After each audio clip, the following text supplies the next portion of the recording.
Mind-body healing. What is it exactly? Last week I talked a bit about combining heart and understanding how emotions and spirit affect our well-being. Today I want to continue that discussion. I want to talk about what it is that we are releasing when we try and uncover trauma and understand why it is that some of the things that happen to us are really challenging as far as healing our body goes. There's a book that has a great title that I've read. It's called How to Heal Yourself When No One Else Can. Today, I want to talk about that concept and how this affects our overall health. So stay tuned.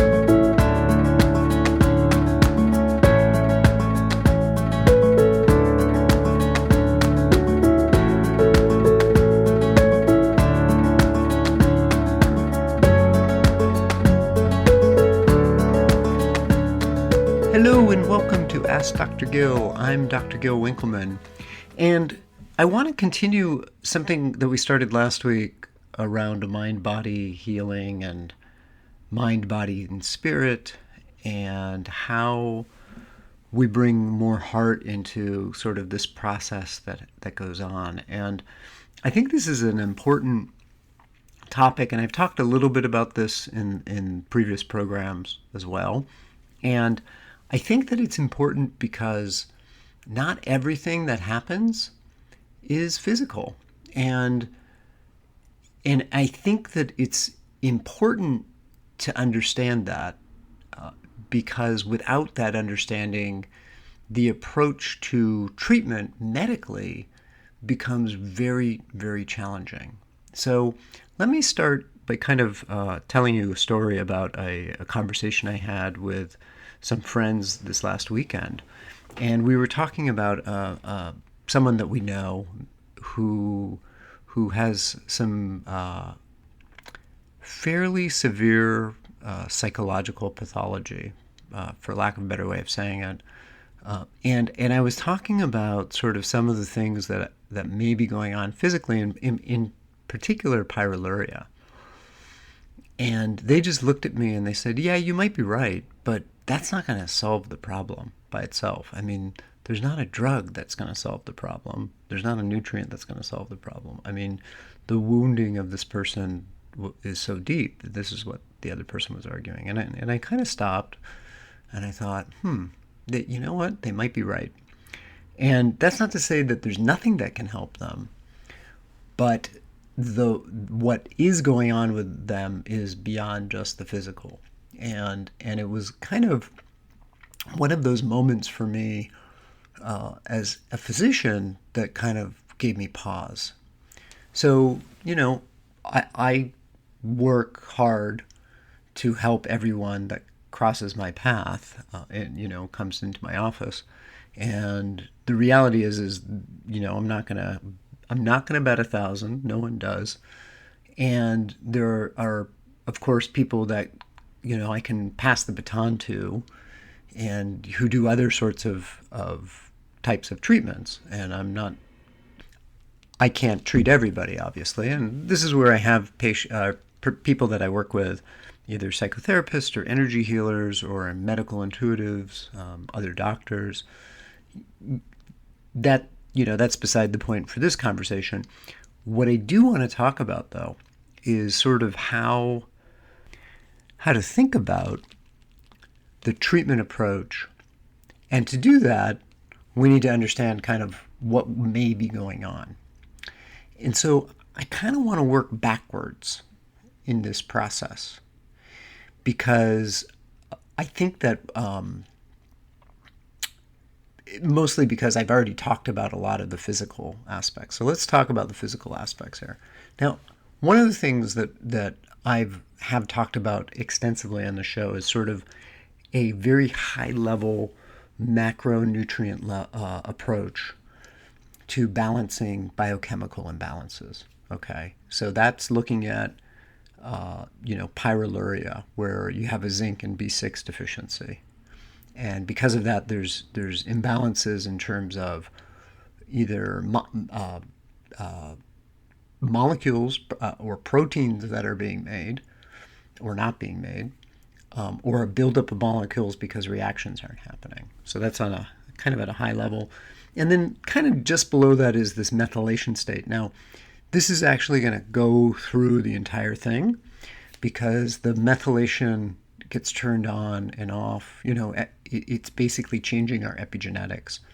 And I'll get back to that in a minute. But one of the aspects of all of this that we haven't talked about is endorphins and these neuropeptides. And there's a great book that has been out for quite a while called Molecules of Emotion by Candace Pert, P-E-R-T. She has since passed away, I believe in 2012. She was a molecular biologist and discovered sort of how the body stores emotions and sort of the physical mechanism for that. And it's here's a hint, it's not all in the brain. So, that's a piece that's a physical piece that shows up that affects us, but isn't actually a brain mechanism.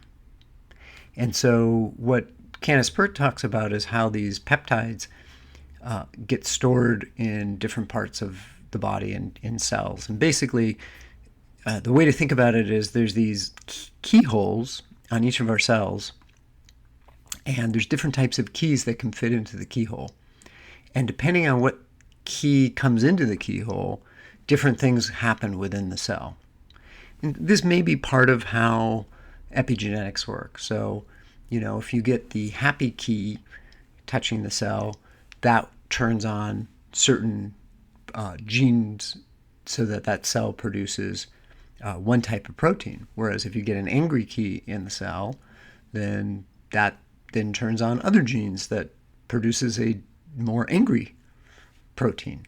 And I'm totally simplifying this, by the way, with this discussion for the purpose of discussion. But it's an important aspect to understand in terms of how our emotions are affecting our body, and then also how, after that, our emotions can be stored in our body. And, this book, How to Heal Yourself When No One Else Can, which is not really a medical book, talks a little bit about this and how we can have a very intense emotional experience and be fine. And we can have another experience that's not as intense, and that will be traumatic. And I see this a lot with my patients.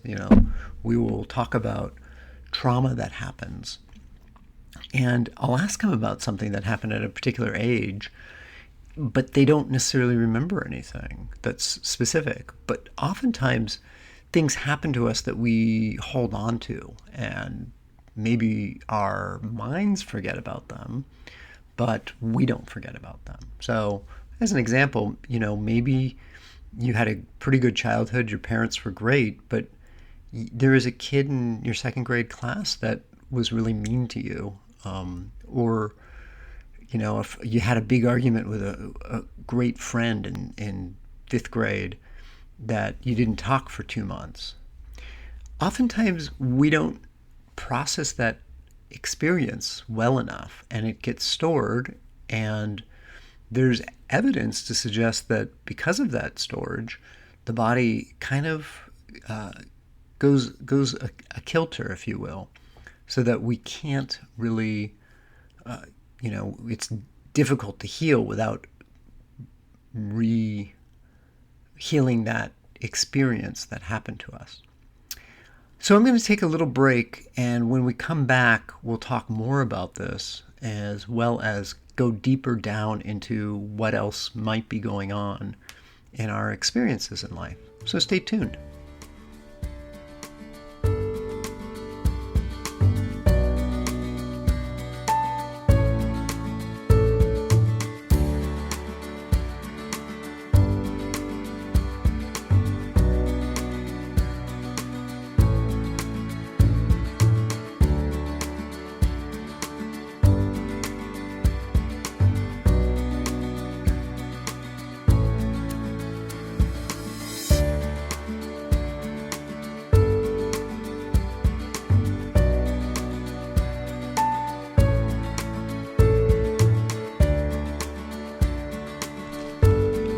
Hello and welcome back to Ask Dr. Gil. I'm Dr. Gil Winkleman, your host, and I want to continue talking about emotion, spirits, and body and how trauma can affect us. But before I go on, I want to just give you my email address, info at askdrgil.com, askdrgil.com. If you have a question that you want covered or a topic you think would be good for me to cover on the program, please send me an email. I'm really happy to answer questions. I do it through the program generally, and that's part of how I decide what to talk about. And if it's a topic or a question that isn't big enough to cover a full show, I'm kind of saving those. So I'm looking for a group of those, hopefully related, and then we can kind of cover a good chunk of the program talking about those. And some of them, sometimes the simple questions actually can become a full program. So feel free to send them in. So, all right. So I want to get back to our topic and kind of go down to the next level in terms of kind of what's going on in the body. So on one level, we've got this macronutrient level that I was talking about. And then on another level, we have this kind of a trauma level, right? You have things that happen to us, and some of them are big and some of them are not so big, but for whatever reason, we're kind of holding on to them. And because of that, our body might go a kilter, right? So a perfect example of this is someone who has, say, chronically tight hamstrings or hip, let's say, because I know someone with that, and they have a problem in their left hip, and they've injured it, but they've had it worked on, and sometimes it feels better, but sometimes it's not so good, and it's really tight, and they have trouble walking, and they've done an anti-inflammatory diet, and maybe they've had different types of body work and cold laser and ultrasound and trigger point injections. I mean, you name it, they've done it, and it's still not always 100%. And the question is why? Like, what is it about that their body isn't firmly healing?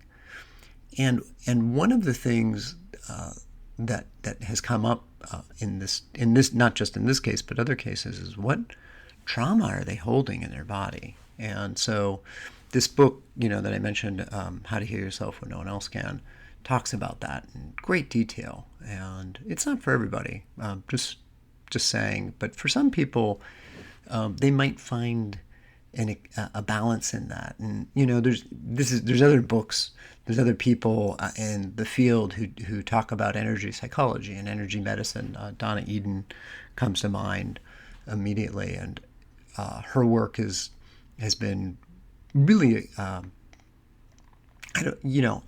accepted. I don't know if that's quite the word to use, but it's very popular in it, and for many people they've found help in that, and even my patients, they found help in that. And so I don't want to basically dismiss it just on its own, because I think there is a piece to this that's important for some people. So on another level, so we talked about the nutrient level, we talked a little bit about trauma, and kind of in between, I would say that there's an aspect of body systems, right? So there's aspects that a body system can go off, and that's going to trigger problems in another part of the body potentially. And a great example of this is your digestive system not clearing toxins out well enough, and then having problems in your skin. So, for example, a teenager who has acne usually has something going on in their digestion. That, that's a time in our lives where we're producing a lot of hormones, and our body needs to clear that. and the waste products of those hormones, and it's not, so it's sending it out of the skin. So that's another aspect, and it's still more of a physical layer, right? And so going down below that, I would say that there's aspects of the emotional, but I'm going to break this up. So I'm going to break this up into, there's traumatic experiences, and all of these, by the way, are unprocessed events, right? So it's something that happened that we didn't really deal with properly, right? There's also harmful beliefs. So there's something that we believe about the world, and for whatever reason, that belief becomes symptomatic in the body. And that's not to blame the person, by the way, for their problem. It's all, it's an unconscious thing. It's something that you don't even necessarily, or the person doesn't even realize what's going on with them. And I think that it's really easy, and I saw this, when I was a psychotherapist, and people would blame the person who was ill and just say, well, it's just your thinking. First of all, that's not totally true, but also it's not particularly helpful. And I think for many people, it just sort of reworks the trauma. So I say this because some of my patients have come in with that belief system about themselves. Like, they think there's something wrong with them because of that. So, and then the last piece I would say, and I think this is really pertinent to today, at this time, is fear. It's sort of an aspect of, not just in terms of what happened in the past, but how we live in the present. And I think that particularly, thinking in terms of the economy and politics and kind of what's going on in the world at the moment, that we get a lot of messages that make us feel unsafe. And that affects the body, like, greatly. And I'm going to tell a story about an experience that someone I know had. They were driving home one night, and they got into their neighborhood, and somehow a group of dogs from a bunch of different houses had gotten out that night, and they were chasing this deer and had cornered the deer and growling at it, and the deer was frightened. And he stopped out of the car, chased the dogs away. I think he got some of them home, is kind of what happened. And he went back to check on the deer, and the deer was just shaking, and it shook for about 30 to 40 minutes. He kind of waited for the deer to make sure that the dogs didn't come back, for one, but also that the deer could get away. And literally, he sat there far away from where the deer was, but the deer shook for about 30 to 40 minutes. And finally, it got up, it urinated, and then it went away. It just, like, nothing happened. And that's the piece, that's the visceral, emotional processing piece that, for many reasons, we just don't do in this society. And by doing that, it's sort of like we shake, we process that. And so that allows for these neuropeptides that Candace Pert talks about to sort of leave the system, to be eliminated. But we need the elimination system to be working properly, which is why I brought up the piece about the liver. And so if the elimination system isn't working properly, then we can't eliminate those neuropeptides, right? And then once we let it go, we just move on, and then it's like, it's done. And that doesn't become something that holds in our body. But that's typically not what has happened to us, right? We have an experience. Maybe there's someone who nearly hits us when we're driving, and we tense up, and we hold that, and then maybe we talk about it with everybody afterwards, but we don't actually process what happened to us. We just, maybe we get angry, but really it's about the fear that kind of comes up. So that's kind of the piece about this, and the more we can process these feelings, the less likely that these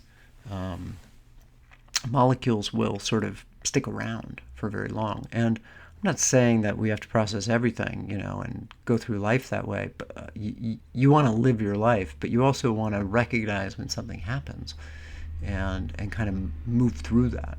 So, okay, I may need to continue this topic, but I need to stop for now.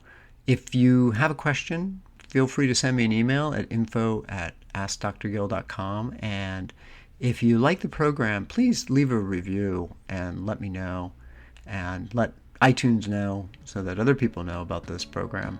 So thanks so much. That's all I have this time, and we will see you next week. You guys take care.